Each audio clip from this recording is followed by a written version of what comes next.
Hi everyone, this is Felisa, and this is going to be a entry into Spotlight Sunday, where I highlight cases of the missing, lost, and endangered.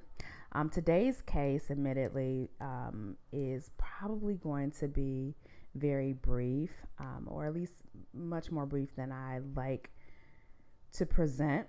And that is because there is really not a whole lot of information that is available in this case.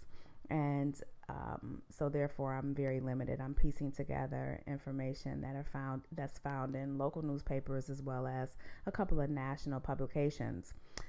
It is also not profiled on the Charlie Project, but that is because it has not met the minimum threshold of time passed from disappearance in order to be eligible for a profile.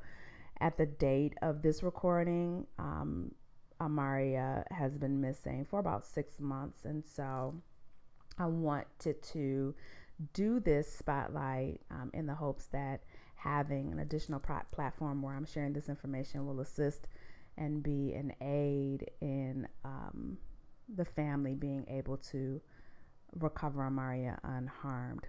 So the case is as follows. This is on Amaria Hall, who has been missing since July 7th, 2019, from Trenton, Michigan. She was 16 years old at the time of her disappearance. She left her family's home in Trenton on July 7th and has not been heard from since. Her mom, April Hall, tells WWJ that she's worried for her daughter's safety.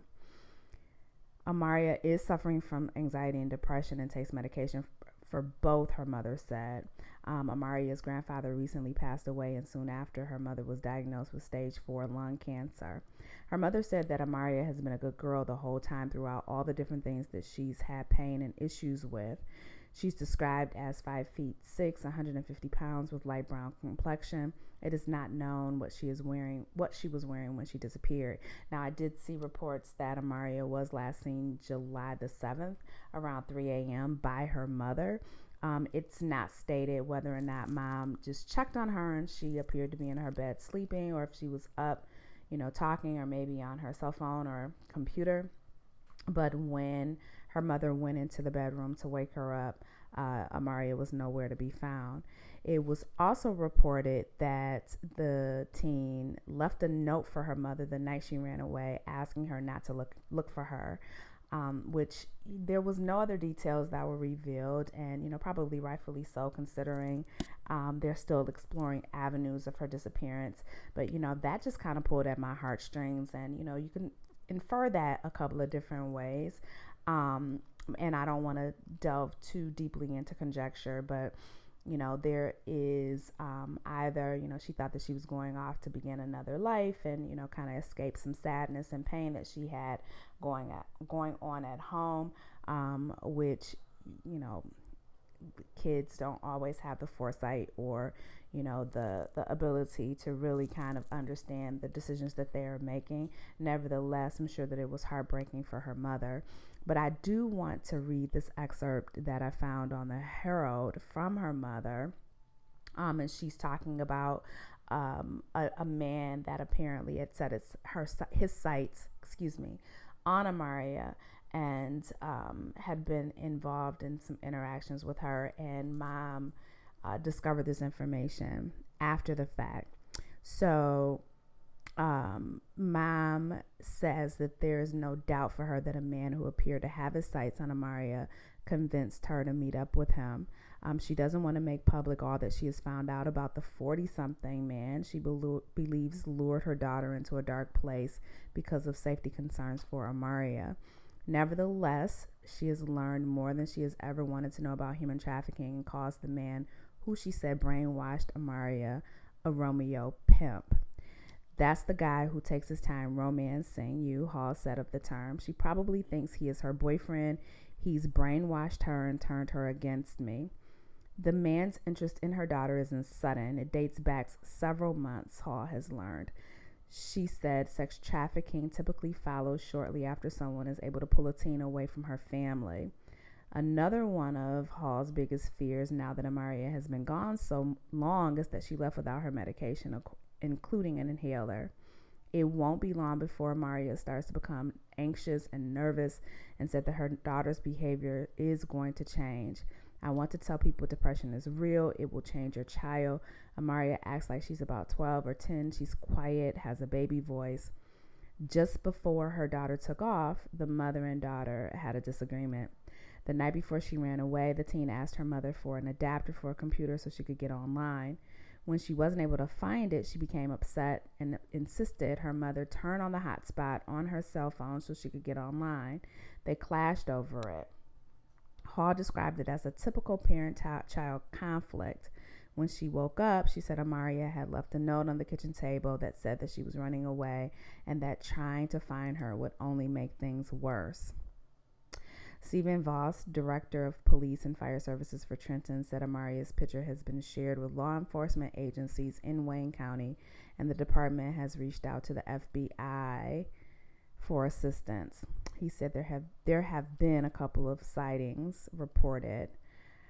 With each day that goes by, Hall, who has health issues of her own, said it's a battle not to spiral into depression herself. Nevertheless, she still goes to stores and other establishments daily to pass out flyers. So, that's a little bit more information now that I'm reading this particular news report. Now I kind of understand how completely impulsive this leaving may have been, and perhaps after she clashed with her mother, maybe this guy, whoever this man was, who had been courting her in the first place, finally, had the one thing that was irritating her enough to get her to leave. Unfortunately, when she left, as most kids often do, she left without really thinking about what she was going to do without her medication, what she was going to do without access to, the things that were really kind of keeping her level. And so now here it's been 6 months where even if she had taken her medication with her, she would be in desperate need of a refill. And, now probably is really out in the world without the safety net that was being provided for her by her medication. At any rate, no matter what the circumstances are surrounding her disappearance, what her mental state was when she left, or this man that she may have left with, there is a 16-year-old who was out in the world without her family and does not have the support and stability of her family. And it is time to bring Amaria home. I hope that you guys will take a good look at her photos. Know that she is very young, and without her medication, according to her mother, she may appear or behave much younger. She may be in the company of an older man. We don't have a description of who this person is or what he may look like. I do know that Trenton, Michigan is near an area of southeast Michigan that is referred to as downriver, and so it sits very near the 75 exchange, which, if you know anything about the freeways, 75 or I-75 goes from the top of Michigan almost all the way down to Florida. I mean, it literally is a straight shot and a main artery that cuts through Ohio, Tennessee, Kentucky, and Georgia. And so, and then it intersects with a lot of different other highways, freeways, expressways, whatever you want to call them. And so it is very easy to get from north to south, east to west, northeast, southeast from your starting point. So it's very important that people keep an eye out for this young girl. And it's quite possible that she may not have ever left the area. So those of you all who are in Michigan who, may be out and about, especially in that downriver area, keep an eye out for Amaria. Keep her picture up. Know that there is a family who is suffering and is desperately looking for her. And above all else, it's time to bring Amaria home. Y'all be blessed.